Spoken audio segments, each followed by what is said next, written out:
Hello sun moon Venus and rising Aries. तो ये reading होगी आपकी दिसंबर की वीकली रीडिंग। तो चलिए सबसे पहले हम आपके इंपॉर्टेंट मैसेजेस से शुरू करते हैं। तो एरीज, आपका सबसे पहला मैसेज ये है कि इस वीक आप हो सकता है किसी ऐसे सिचुएशन से मूव ऑन हो रहे हों, आगे बढ़ रहे हों, छोड़कर जा रहे हों। लड़ाई झगड़े के बाद हो सकता है बहुत ज़्यादा लड़ाई झगड़े हों उस सिचुएशन में। आपके वर्क से रिलेटेड सिचुएशन भी हो सकती है जहाँ पर आप लॉन्ग टर्म स्टेबिलिटी बनाने की कोशिश कर रहे हैं कि आपको लॉन्ग टर्म फ़ायदा दे पैसों के मामले में। तो वो वहाँ पर लड़ाई झगड़े हो रहे हैं, वहाँ जो दूसरे लोग काम करते हैं वो आपके मामलात में दखल अंदाजी कर रहे हैं या तो फिर लड़ाई झगड़े हो रहे हैं किसी वजह से। तो आप इस सिचुएशन को छोड़कर अपनी लाइफ के साथ आगे बढ़ रहे हैं। यहाँ इस वीक मुझे दिख रहा है कि हो सकता है कोई ना कोई स्ट्रेसफुल सिचुएशन हो, या इसी बात से हो सकता है आप बहुत ज़्यादा स्ट्रेस हो कि रातों को नींद ना आए, परेशान हो और बहुत ज़्यादा स्ट्रेस वाली सिचुएशन दिख रही है मुझे। ये किसी रिलेशनशिप से भी रिलेटेड हो सकती है कि अगर आप जहाँ कमिटमेंट चाहते थे, कुछ ना कुछ कमिटेड चाहते थे, वहाँ आपको होपलेस फील हो रहा है कि उस सिचुएशन में लव नहीं रहा। ऐसा कुछ सिचुएशन मुझे दिख रही है। या ये वर्क से रिलेटेड सिचुएशन भी हो सकती है जहाँ पर आप स्टेबिलिटी चाहते थे, वहाँ आपको स्टेबिलिटी नहीं मिल सकी लॉन्ग टर्म और वहाँ लड़ाई झगड़े बहुत ज़्यादा हैं। तो आप उस सिचुएशन को छोड़कर आगे बढ़ते हुए दिख रहे हैं, पर बहुत ज़्यादा स्ट्रेस भी हैं उसी सिचुएशन के मामले में इस वीक। यहाँ मुझे आपकी मनी से रिलेटेड सिचुएशन अच्छी नहीं दिख रही है कि हो सकता है आप जल्दबाजी में आके अपने बहुत से पैसा खर्च कर दें। इस चीज़ से बचिएगा, कोई भी स्टेप जल्दबाजी में लेने की कोशिश नहीं कीजिएगा।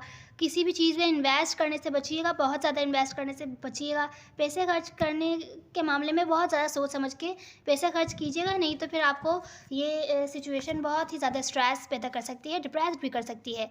अब देखते हैं अगर आप किसी स्पेसिफिक पर्सन से डील कर रहे हैं तो वो इस वीक उनके एक्शंस और फीलिंग्स क्या होंगी आपकी तरफ। तो एरीज, यहाँ पर आपकी ओवरऑल एनर्जी में मुझे दिख रहा है कि सिचुएशन स्टक है कोई सी आपकी लाइफ में, लव से रिलेटेड सिचुएशन जिनसे आप डील कर रहे हैं वो आपकी तरफ कोई एक्शन नहीं ले रहे हैं। अगर आप लेना चाहते हैं तो नहीं ले पा रहे हैं। यहाँ मुझे दिख रहा है कि किसी सिचुएशन पर बहुत ही ज़्यादा ओवर थिंकिंग है। इसी स्टक सिचुएशन पर कोई हो सकता है आपसे नाराज़ हो, या आप किसी से नाराज़ हो या गुस्सा हो। बहुत ज़्यादा ओवर थिंकिंग मुझे दिख रही है, जिसकी वजह से हो सकता है आपके हेल्थ पर भी बहुत ज़्यादा असर पड़े। अगर आप न्यू बिगैनिंग चाहते हैं इन पर्सन के साथ जिनसे आप डील कर रहे हैं, कुछ ना कुछ न्यू ऑफर करना चाहते हैं या चाहते हैं ये आपको ऑफर करें, तो वो अपॉर्चुनिटी आपके पास आने से ब्लॉक्ड है। यहाँ मुझे दिख रहा है हो सकता है इस वीक आप या आपके पर्सन जिनसे आप डील कर रहे हैं वो इस वीक बाहर लोगों के साथ न्यू फ्रेंड्स बनाना चाहें, न्यू लोगों से मिलना चाहें। हो सकता है आप हों, ओवरऑल एनर्जी है तो कोई भी हो सकता है। ये आप या आपके पर्सन अपना टाइम एंजॉय कर रहे हैं। थोड़ी लाइट एनर्जी, मूड अच्छा है और न्यू फ्रेंड्स बना रहे हैं। रिस्क नहीं ले रहे, नहीं तो आप नहीं तो ये पर्सन आपकी तरफ। बहुत ज़्यादा कन्फ्यूजन है आपके साथ इनके कनेक्शन में, बोझ जैसी सिचुएशन फील हो रही है। बोझ गिराना चाहते हैं पर गिरा नहीं पा रहे, कमिटमेंट नहीं है इस कनेक्शन में आपकी इस पर्सन के साथ, मैनिफेस्ट भी नहीं कर पा रहे क्योंकि कुछ भी लॉन्ग टर्म लगता है पॉसिबल नहीं है। होपलेस फील हो रहा है, या तो फिर कुछ भी लॉन्ग टर्म है ही नहीं, तभी मैनिफेस्ट नहीं कर पा रहे कि अगर आप चाहते हैं कि पर्सन आपकी लाइफ में आए, आप विशेस भी कर रहे हैं या ये पर्सन विश कर रहे हैं, तो फिर उनके माइंड में ख्याल आता है कुछ भी लॉन्ग टर्म तो है ही नहीं, तो मैनिफेस्ट करके क्या फ़ायदा। तो मतलब ध्यान नहीं लग रहा मैनिफेस्टेशन में भी।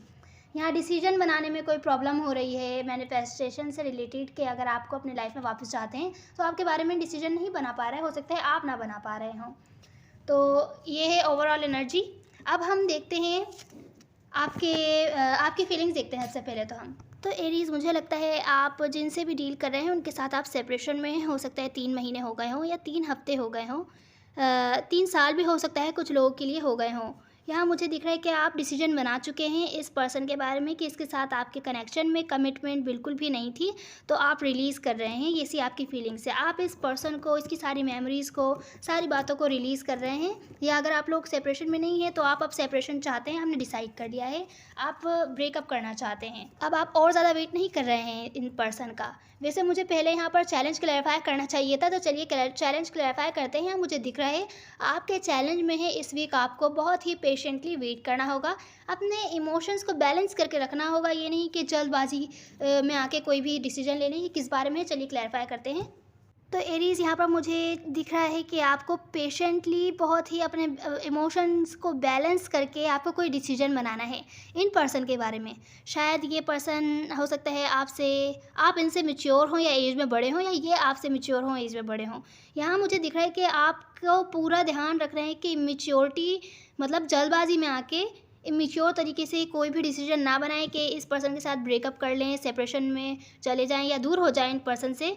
ये जो भी आपको डिसीजन लेना है बहुत सोच समझ के लेना है। यहाँ पर यही आपका चैलेंज है इस वीक का, क्योंकि मुझे दिख रहा है अगर आप जल्दबाजी में कोई भी डिसीजन लेते हैं तो आप खुद ही परेशान होंगे, आपकी हेल्थ पर बहुत ज़्यादा असर पड़ सकता है, आपकी ही वजह से सिचुएशन स्टक हो सकती है, क्योंकि इस सिचुएशन में लव नज़र आ रहा है मुझे। तो एरीज़, ये है आपका चैलेंज कि आपको बहुत ही सोच समझ कर डिसीजन लेना है, क्योंकि यहाँ पर आपके पर्सन की फीलिंग्स में है। आपके पर्सन आपके बारे में ऐसा फील करते हैं कि आप उनके सोलमेट हैं।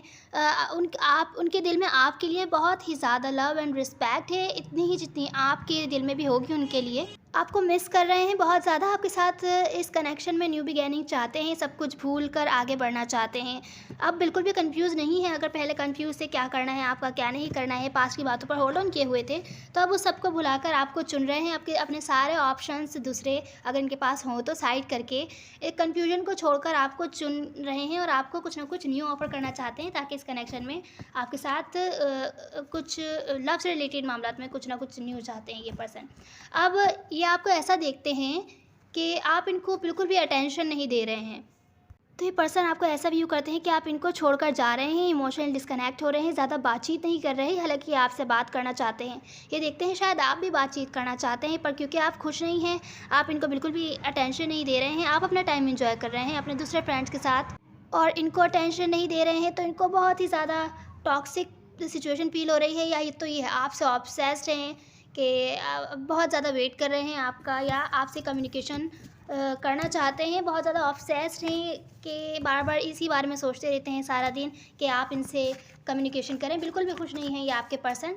अब इनके एक्शंस क्या होंगे आपकी तरफ इस वीक वो देखते हैं। तो इस वीक के आपके पर्सन के एक्शंस कुछ ऐसे हैं कि आपकी तरफ कोई भी एक्शन नहीं लेंगे। ये बहुत ही लॉजिकली सोचेंगे इस सिचुएशन के बारे में कि उनको आपके साथ कोई न्यू बिगेनिंग करनी भी चाहिए कि नहीं। आप तो ऐसा डिस्टेंट बिहेव कर रहे हैं उनसे, तो उन्हें भी शायद न्यू बिगेनिंग आपको ऑफ़र नहीं करनी चाहिए। वो हो सकता है इस वीक बिना सोचे समझे कोई ऐसा डिसीजन ले कि बाद में उन्हें ही पछताना पड़े।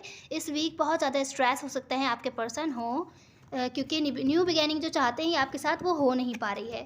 तो इस वीक के कोई एक्शन नहीं है, बस अपने माइंड में सोच रहे हैं कि किस तरीके से क्या हुआ और क्या किया जाए। तो ये थी आपकी रीडिंग एरीज़। अब हम आपकी एडवाइस देखते हैं। तो एरीज़, इस वीक आपकी एडवाइस ये है, बिना सोचे समझे कोई भी एक्शन या डिसीजन लेने से बचिए। दूसरे पर्सपेक्टिव से भी देखिए कि अगर कोई आपको हर्ट कर रहा है या उसने किया हो पास्ट में, तो ऐसा क्यों हुआ था, उसने ऐसा क्यों किया था। अगर मिसअंडरस्टैंडिंग हुई है आपको, हो सकता है अगर कोई किसी ने झूठ बोला हो तो वो क्यों बोला है। दूसरे पर्सपेक्टिव से भी देखने की, समझने की कोशिश कीजिए, उसके बाद जाके कोई डिसीजन बनाइए। जल्दबाजी में आके कोई डिसीजन बनाने से बचिए। अब यहाँ पर मुझे दिख रहा है कि कोई आप अगर काम एंड करना चाहते हैं, अगर कोई चीज़ आपको स्ट्रेस कर रही है, बोझ जैसी फील हो रही है, आप बोझ गिरा नहीं पा रहे हैं अपने कंधों पर से, कुछ सिचुएशन कुछ भी हो सकती है आपकी लाइफ में, किसी भी बारे में हो सकती है। अगर आपको बोझ जैसी फील हो रही है, बेहतर है उसका कोई ना कोई तरीका ढूंढिए कि किस तरीके से ये बोझ वाली सिचुएशन आपके कंधों पर से एंड होगी। कोई भी काम को बोझ बना के ना करिए, बोझ समझकर कोई भी डिसीजन ना लीजिए उस सिचुएशन के बारे में। यहाँ मुझे दिख रहा है कि आपको बहुत ज़्यादा ज़रूरत है, कोई अगर चीज़ आपको परेशान कर रही है उस पर नज़र रखिए, उसके बारे में इंफॉर्मेशन निकालिए कि क्या सॉल्यूशन होगा उस प्रॉब्लम का। यहाँ मुझे दिख रहा है आपको अपने फेयर्स पर काम करने की बहुत ज़्यादा ज़रूरत है। तो ये है आपकी एडवाइस एरीज़। अगर आप किसी स्पेसिफिक पर्सन से डील कर रहे हैं तो आपसे सीक्रेटली क्या कहना चाहते हैं, चलिए देखते हैं। ज़ाया किया वक्त अपना, सोचा नहीं सच जाना नहीं, सच तो ये है कि तुझे नहीं है परवाह, दुख ये हमने पहचाना नहीं। हो सकता है आप किसी कैंसर या किसी भी वाटर साइन से डील कर रहे हो, या तो फिर कोई एयर साइन भी हो सकते हैं आपके पर्सन। उम्मीद है आपको कोई ना कोई हेल्प मिली होगी, आपको अच्छा लगा होगा। मेल और फीमेल मैटर नहीं करता है, सब एनर्जीज होती हैं ना। See you in the next one. God bless you.